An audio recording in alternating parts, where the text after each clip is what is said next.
Hi everybody, this is my fourth video on the do-it-yourself Glock trigger pre-travel modification.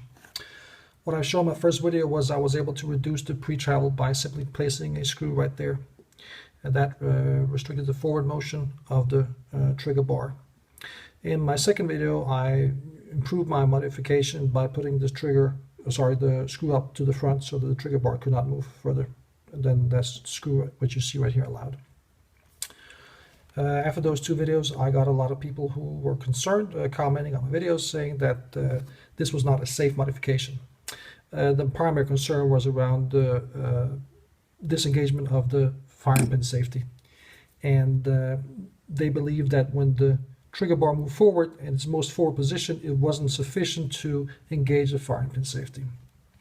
In my third video, I thought I had proven that this was not correct and that this actually was safe.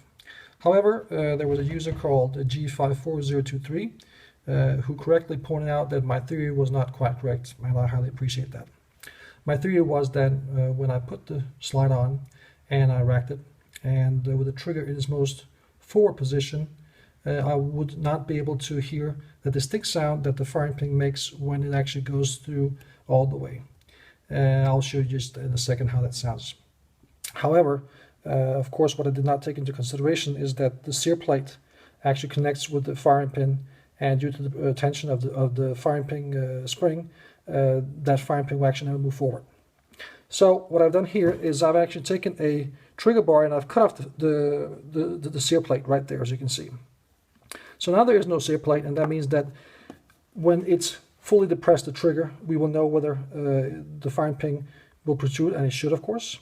But also when it moves all the way to the most forward position, we will know whether the firing pin safety has engaged or has not engaged. And if it has, you will not hear the same sound as when the firing pin is able to protrude all the way. Let's have a look at it. So now when I depress the trigger, you will hear that distinct sound from the firing pin going all the way. Now, as there's no tension on the firing pin from the sear plate, I cannot simulate what it looks like when the trigger is all the way in its most forward position, except if I do like this. So here's a simulation coming up. You hear that distinct click, and now you hear that there is no sound from the firing pin going all the way forward. It's simply blocked by the firing pin safety. Try that one more time. Here you can hear the firing pin.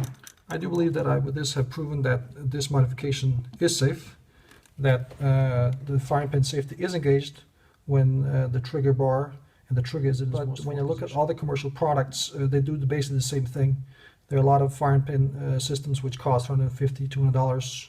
They do it, of course, more elegantly. They make the restriction of the motion somewhere in the trigger, and of course, the difference between that and this modification is of course the cost.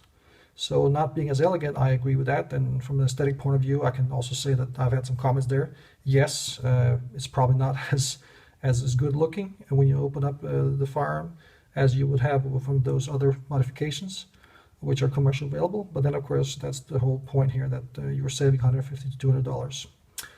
I don't think that this is unsafe, and I haven't seen anybody except the user G54023, which has come close to prove that this is unsafe.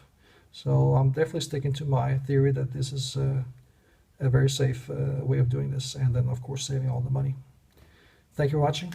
Bye.